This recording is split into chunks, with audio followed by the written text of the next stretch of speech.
जाओ तो चैन मिले। एक तो वो आपकी महिमा सुन करके आपस में चर्चा करती थी कि कंस जो है उसने अगासुर को मारा, बकासुर को मारा, रेणुकासुर को मारा। तो महिमा सुन के बेचैन हम, तुम मिल जाओ तो चैन मिले। मन खोज के भी तुम्हें पाता नहीं, तुम हो कि उसी मन में बैठे। हे मुरलीधर चलिया मोहन, हम भी तुमको दिल दे बैठे। और गोपियां कहने लगी, हे प्रभु का क्या का हम जानती हैं श्री रघुवर राजा राम तुम्हें, प्रभु योगेश्वर घनश्याम तुम्हें। धनुधारी बने कभी मुरली बजा, धनुधारी बने कभी मुरली बजा, यमुना तट निर्जन में बैठे। हे मुरलीधर चलिया मोहन, हम भी तुमको दिल दे बैठे। गोपियां कहने लगी और उस पत्र को गोपियां पढ़ रही हैं और गोपियां मन ही मन रो रही हैं। एक तो उद्धव ने कहा, अरे रुको मैं तुम्हें बताता हूँ क्या लिखा है इस पत्र में, मुझे दो। कहा नहीं, मेरे कन्हैया ने भेजा है। हृदय से लगा करके गोपियां उस पत्र को रोने लगी और गोपियां कहने लगी, मेरे बारे में क्या लिखा है, मेरे बारे में क्या लिखा है। उद्धव ने जबरदस्ती जो है छीना और छीन करके कहा, किसी के बारे में कुछ नहीं लिखा है। तुम लोगों ने पत्र फाड़ दिया तो कहा, जब किसी के बारे में कुछ नहीं लिखा तो फाड़ करके फेंक दिया। कहा कोई बात नहीं, हमें जरूरत नहीं है इसकी। कहा इसका, अरे उद्धव, कहा उद्धव ने बताना शुरू किया कुछ ज्ञान की बातें कि परमात्मा वो सबके हृदय में विद्यमान है, हर जगह है, उसका चिंतन करो। तो गोपियों ने कहा, हम किसी भगवान को नहीं जानते हैं, हम तो केवल कृष्ण के अलावा कृष्ण तन कृष्ण मन कृष्ण ही हमारो धन, आठों याम उदो मोहे कृष्ण ही भावे है। तो कहा, तुम कहते हो उस भगवान के हाथ नहीं है, पैर नहीं है, तो जो हाथ नहीं थे तो किन माखन खायो, हाथ नहीं थे उसके तो उसने माखन कैसे खाया, और उसके पैर नहीं थे वो ठुमुक ठुमुक कैसे चलता था, वो नाचता कैसे था। तुम कह रहे हो उस भगवान के मुख नहीं है तो उसने माखन को कैसे ग्रहण किया। और उद्धव से जो है गोपियां कह रही हैं कि उद्धव, कहा हम तो उस कृष्ण को हर जगह देखते हैं, अभी भी देखते हैं। तो कहा मुझे तो दिखाई नहीं पड़ते। कहा चश्मा बनाओ। अच्छा याद करो, याद कर करके याद करती थी भगवान को, ऐसा याद करती थी जैसे थोड़ी देर पहले कुछ बच्चे खेल रहे थे, दंडता कर रहे थे, तो ऐसे भगवान जब जहां जहां खेलते थे, जहां जहां भगवान ने जो है कौतूहल किया था, वहां वहां के दृश्य याद करते कि यहाँ पर मेरा कन्हैया कूदता था, यहाँ पर मेरा कन्हैया खेलता था। अब वो देखो माखन खा रहा है, एक ने कहा वो देखो नाच रहा है, मुझसे छाछ मांग रहा है, एक ने कहा एकदम पागल की दशा, जो लोग देखें तो कहेंगे पागल है, वो स्थिति थी गोपियों की। एक ने कहा देखो वो हमारे वस्त्रों को लेकर के वो बैठ करके बंसी बजा रहा है ऊपर से और हमसे कह रहा है वस्त्र ले जाओ आकर के। और सब गोपियां अपना अपना भाव बता रहे हैं जो जिस भाव में भगवान को देख रहे थे। उद्धव ने कहा ये तो बड़ी विचित्र दशा है उद्धव जी जो है। तो कहा राधा जी के पास बढ़े उद्धव जी, तो कहा इसमें राधा रानी कहाँ है। कहा राधा रानी तो उनकी तबीयत खराब है, बैठी हुई है वो देखो। कहा कहाँ बैठी है। कहा वो देखो। और उद्धव जी देखे तो उनके पास वैद्य आया था और राधा जी इतना प्रेम करती थी भगवान से कि भगवान की याद करते करते जो है राधा जी बीमार पड़ गई। और जब राधा जी बीमार पड़ गई तो पहले डॉक्टर तो थे नहीं कि आला लगा करके चेक करें, पहले नाड़ी देख करके जो है हाथ देख करके चेक किया जाता था कि कौन सी बीमारी है। और जैसे भगवान जो है राधा जी के पास वैद्य पहुंचा और वैद्य ने जैसे राधा जी को की नाड़ी पकड़ी, जैसे राधा जी बोल पड़ी है वैद्य तुम क्या जानते हो? अरे नाड़ी नहीं जाने वैदा निपट अनाड़ी रे, नाड़ी नहीं जाने वैदा। अरे तुम्हें नाड़ी नहीं पता है, तुम क्या जानते हो? कहा जमुना किनारे थारे पहने कुसुम की साड़ी रे, नाड़ी नहीं जाने वैदा निपट अनाड़ी रे, नाड़ी नानी जाने वैदा। का कौन सा दुख है?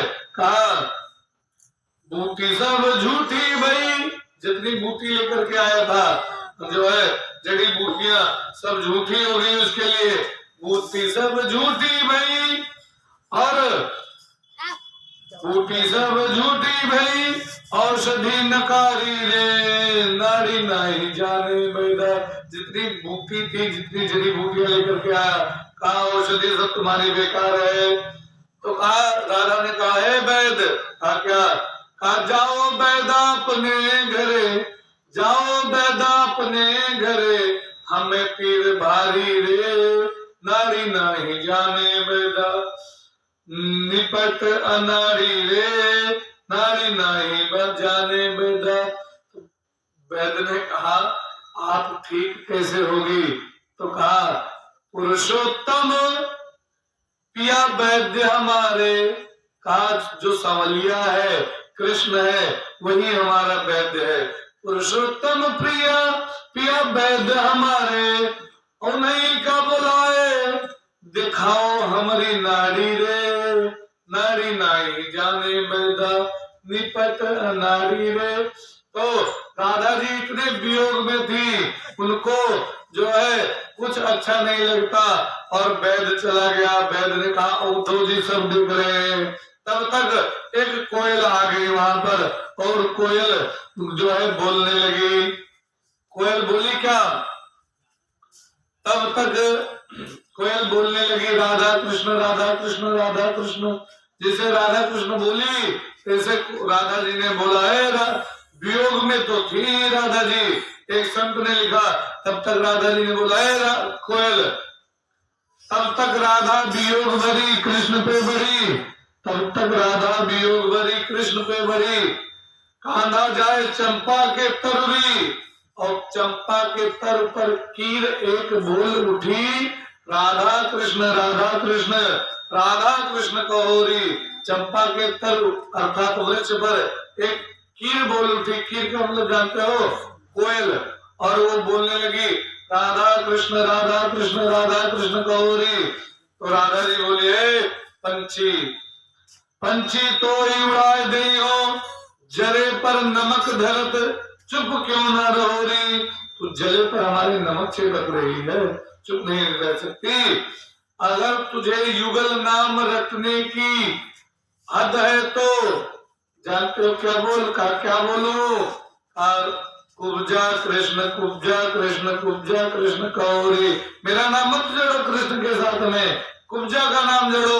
एक कुबर वाले से फंसकर बस भानु लली का गला कस करके भगवान चले गए। जो वो कुब्जा कृष्ण बोलो। तब तक उद्धव देख रहे हैं और उद्धव ने जाकर के समझाया, कहा मन को राधा जी के पास गए और कहा मन को एकाग्र करके भगवान के चरणों में मन को लगाना चाहिए। इससे जो है कहा है उद्धव मन कितने होते हैं? कहा मन तो एक होता है। तो कहा मन तो हमारे पास है ही नहीं। तो कहा मन कहाँ गया? कहा उद्धव मन न भय 10-20 एक रहो सो, गयो श्याम संग को अमराधे ईस।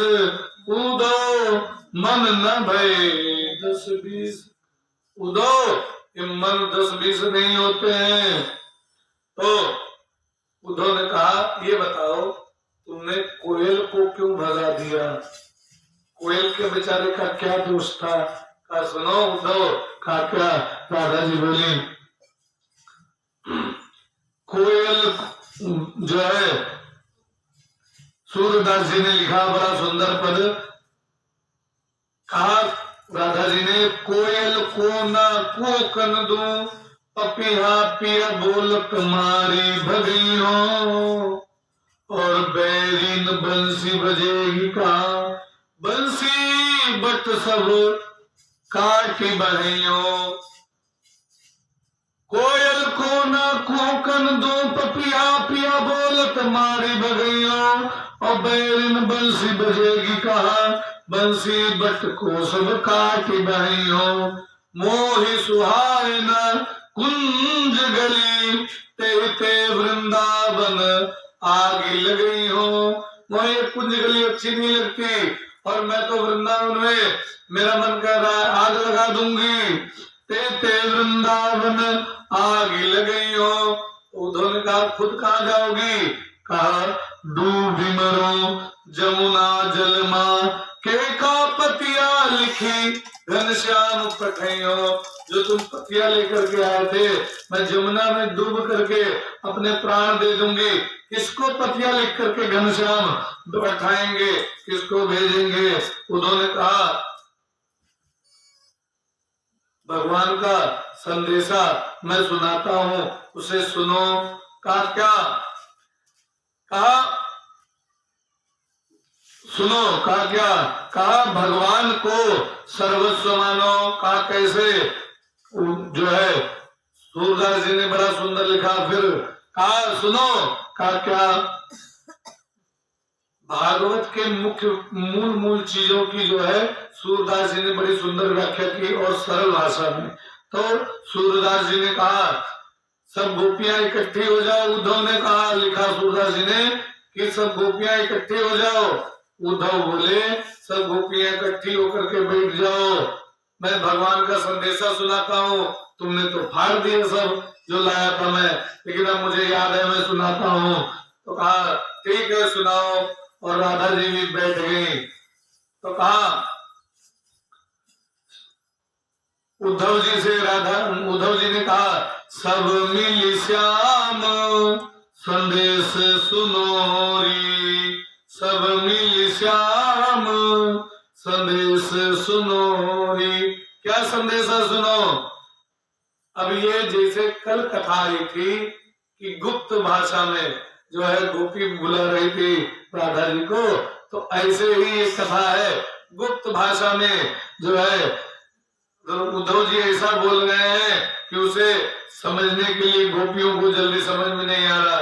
तो बोले उद्धव जी बोले नीचे चलत आसु अरिभूषण, सोले अंग थनोरी, सब मिल श्याम संदेश सुनोरी, सब मिल श्याम संदेश सुनोरी।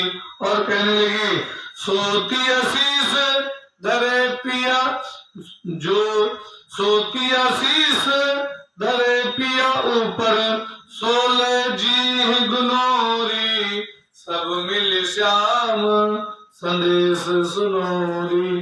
तो कहे उद्धव ये तुम्हारी अंग्रेजी हमारे समझ में आ रही है, कि क्या बोल रहे हो, क्या बताना चाह रहे हो, मुझे साफ साफ बताओ।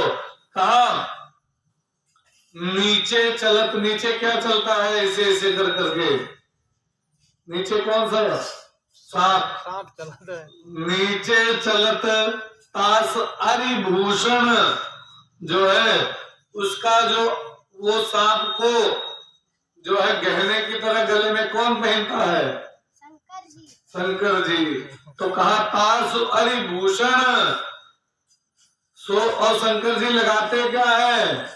माथे पर भस्म, पूरे शरीर में भस्म लगाते हैं। तो कहा सोले अंग थनोरी, अपने जो है शरीर पर भस्म लगाओ।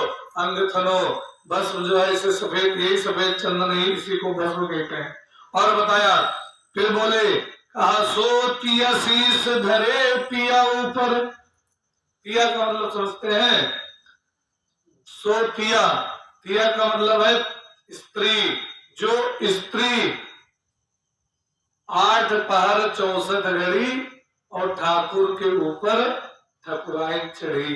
तो ये क्या जानते हो किसको कहा गया? तुलसी हमेशा भगवान शालिग्राम के ऊपर चढ़ी रहती है, और तुलसी भगवान शालिग्राम की है पतली।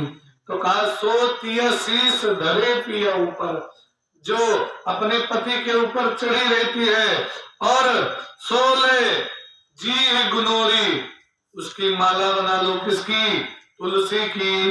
जो तुलसी शालिग्राम के ऊपर चढ़ी हुई है उसकी माला बना लो, और उसी के द्वारा सोले जी गुनोरी, सब मिल श्याम संदेश सुनोरी, सब मिल श्याम संदेश सुनोरी। का उसी से राम राम कृष्ण कृष्ण बोलती रहो। तब फिर बोली उद्धव जी, फिर बोले कहा सुनो, कहा सुआ पंख खैरा बकती तर, सो सब दसन हनोरी, सब मिल श्याम संदेश सुनोरी। सुआ जानते हो किसको कहते हैं? सुआ कहते हैं पान को, और पंख, पंख कहते हैं सुपारी को। ब्रजवासी बड़े शौकीन होते ना पान खाए। तो कहा सुआ पंख खैरा बकतीतर, खैरा किसको कहते हैं जानते हो? कत्था को। और बकतीतर जानते हो किसको कहते हैं? चूना को। का सो सब दसन हनोरी, सब मिल श्याम, ये जो पान लगा करके खाती हो ये खाना बंद कर दो। और भगवान जोगी जैसे रहते हैं जोगिन की तरह हो जाओ, और जो 16 द्वादश, ये जो 16 श्रृंगार करते हो ये सब भी छोड़ दो, बिल्कुल विरक्त हो जाओ। और बोले सूरदास जी, सूर श्याम वह बसत द्वारिका, सूर श्याम वह बसत द्वारिका, मधुबन दूर करोरी, सब मिल श्याम संदेश सुनोरी, सब मिल श्याम संदेश सुनोरी। और कहा उसी का निरंतर चिंतन करती रहो, उसी में मस्त हो जाओ, उसी का स्मरण करती रहो। और कहा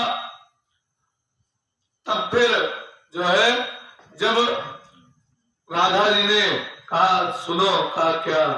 कहा तुमने बताया खूब, और तुम एक तरफ ये भी कह रहे हो कि इस प्रकार स्मरण करो, एक तरफ कह रहे हो कि भगवान हृदय में विद्यमान है, हर जगह है, उसका जो है ध्यान करो।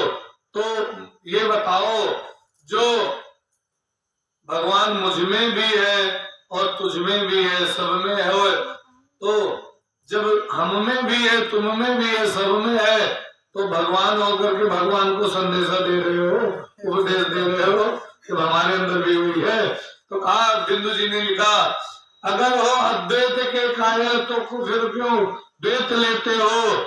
अरे खुद ब्रह्म होकर ब्रह्म को उपदेश देते हो, खुद ब्रह्म होकर के ब्रह्म को उपदेश दे रहे हो। और उद्धव से कहा अभी तुम खुद नहीं समझे इसे अद्वैत कहते हैं। अद्वैत का तात्पर्य है सबके अंदर परमात्मा देखना।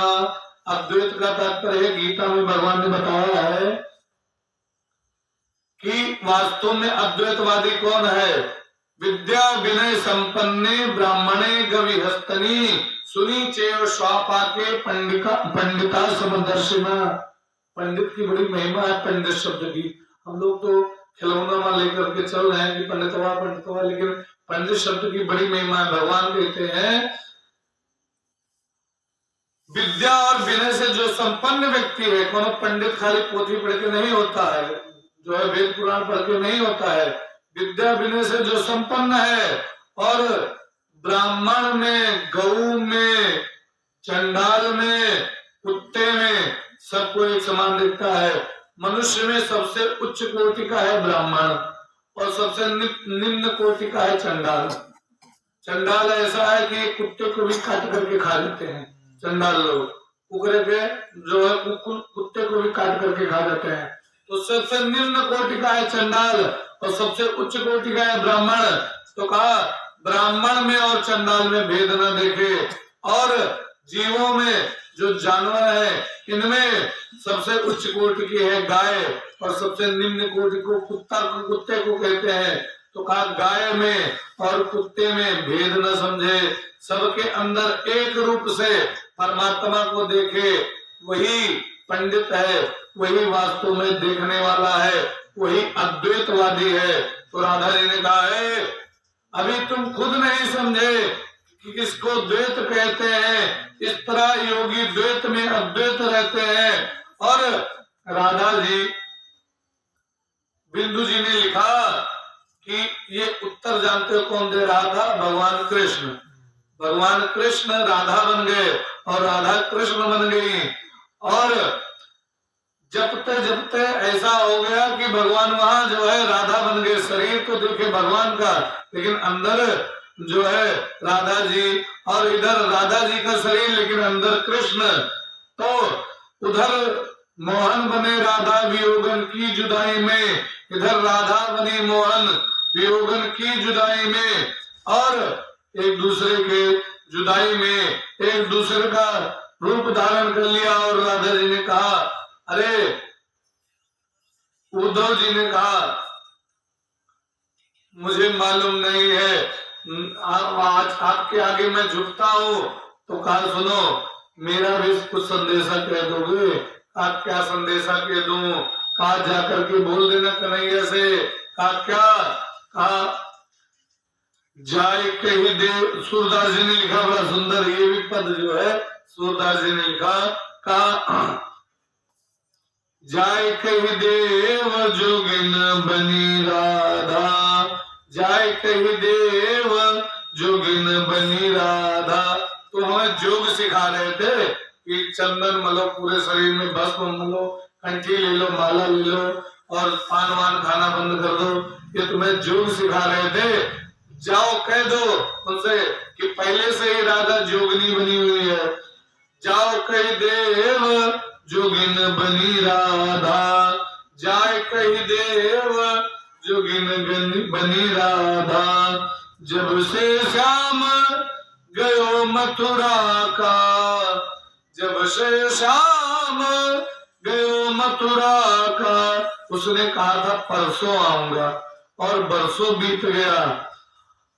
तब से जोग हम साधा, जाय कही देव जोगिन बनी राधा। आज से मैं जोगनी नहीं बनी हूँ, जोगिन मैं बहुत दिन से बन गई जब से कन्हैया गया। और कहा दुरा धुरंधर उठत उड़